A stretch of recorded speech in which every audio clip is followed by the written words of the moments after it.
Skewed sex ratios causes single bird fathers to bring up the young. When the balance of the sexes is skewed towards one gender, parents are more likely to split up, leaving the father to care for the offspring, says a study from an international team of scientists studying bird populations. The researchers, including scientists from the Milner Center for Evolution at the University of Bath, studied 6 different populations of plovers located across Africa, Asia and Latin America. Whilst 3 populations of plover had a balance in the sex ratio of males to females and shared parenting of their offspring, the scientists found that in populations where there were more males than females, or vice versa, the parenting roles shifted, leaving the males to look after the chicks. Professor Thomas Sique, professor of biodiversity at the Milner Center for Evolution at the University of Bath, said, "When there are more males in the population, the females have more opportunities to find partners, and so they are more likely to leave the family and mate with multiple partners in the breeding season, leaving their male partner to look after the chicks.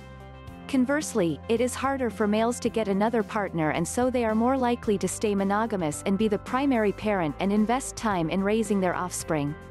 By influencing mate availability, adult sex ratio bias can alter social behavior, with divorce, infidelity, and parental antagonism being more common in sex-biased populations. Moreover, in human societies, adult sex variation is shown to be linked to economic decisions, community violence, and disease prevalence. So we wanted to look at what factors were related to imbalances in adult sex ratio of plover populations. The study, published in Nature Communications, took data collected over 10 years from 6 wild shorebird populations that were closely related but displayed different parental strategies. Dr. Luke Eberhard Phillips, from the Max Planck Institute for Ornithology, Germany, was first author on the paper.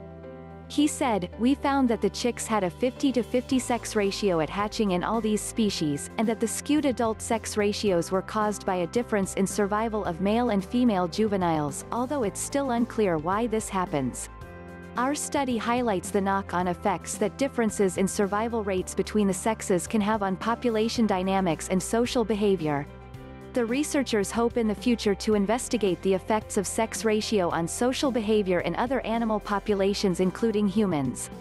Atmosphere of midsize planet revealed by Hubble, Spitzer 2 NASA space telescopes have teamed up to identify, for the first time, the detailed chemical fingerprint of a planet between the sizes of Earth and Neptune. No planets like this can be found in our own solar system, but they are common around other stars. The planet, Gliese 3470b, also known as GJ 3470b, may be a cross between Earth and Neptune, with a large rocky core buried under a deep, crushing hydrogen and helium atmosphere. Weighing in at 12.6 Earth masses, the planet is more massive than Earth but less massive than Neptune, which is more than 17 Earth masses. Many similar worlds have been discovered by NASA's Kepler Space Observatory, whose mission ended in 2018. In fact, 80% of the planets in our galaxy may fall into this mass range. However, astronomers have never been able to understand the chemical nature of such a planet until now, researchers say. By inventorying the contents of GJ 3470b's atmosphere, astronomers are able to uncover clues about the planet's nature and origin.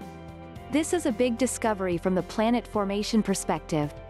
The planet orbits very close to the star and is far less massive than Jupiter, 318 times Earth's mass, but has managed to accrete the primordial hydrogen-helium atmosphere that is largely unpolluted by heavier elements, said Bjorn Bennick of the University of Montreal in Canada. "We don't have anything like this in the solar system, and that's what makes it striking." Astronomers enlisted the combined multi-wavelength capabilities NASA's Hubble and Spitzer space telescopes to do a first-of-a-kind study of GJ 3470b's atmosphere. This was accomplished by measuring the absorption of starlight as the planet passed in front of its star transit, and the loss of reflected light from the planet as it passed behind the star eclipse. All told, the space telescopes observed 12 transits and 20 eclipses. The science of analyzing chemical fingerprints based on light is called spectroscopy. "For the first time we have a spectroscopic signature of such a world," said Bennick. But he is at a loss for classification. Should it be called a super-Earth or sub-Neptune? Or perhaps something else? Fortuitously, the atmosphere of GJ 3470b turned out to be mostly clear, with only thin hazes, enabling the scientists to probe deep into the atmosphere.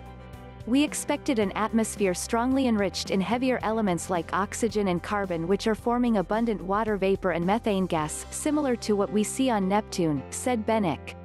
Instead, we found an atmosphere that is so poor in heavy elements that its composition resembles the hydrogen-helium-rich composition of the Sun. Other exoplanets, called hot Jupiters, are thought to form far from their stars and over time migrate much closer. But this planet seems to have formed just where it is today, said Bennick. The most plausible explanation, according to Bennick, is that GJ 3470b was born precariously close to its red dwarf star, which is about half the mass of our Sun.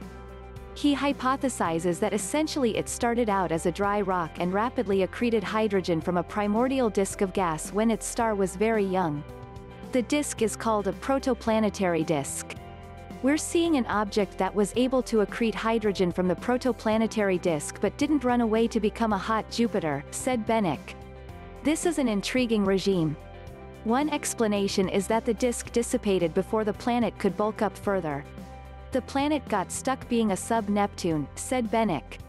NASA's upcoming James Webb Space Telescope will be able to probe even deeper into GJ 3470b's atmosphere, thanks to Webb's unprecedented sensitivity in the infrared. The new results have already spawned great interest from American and Canadian teams developing the instruments on Webb. They will observe the transits and eclipses of GJ 3470b at light wavelengths where the atmospheric hazes become increasingly transparent. The Hubble Space Telescope is a project of international cooperation between NASA and ESA, European Space Agency. NASA's Goddard Space Flight Center in Greenbelt, Maryland, manages the telescope. The Space Telescope Science Institute (STSCI) in Baltimore, Maryland, conducts Hubble science operations. STSCI is operated for NASA by the Association of Universities for Research in Astronomy in Washington, D.C.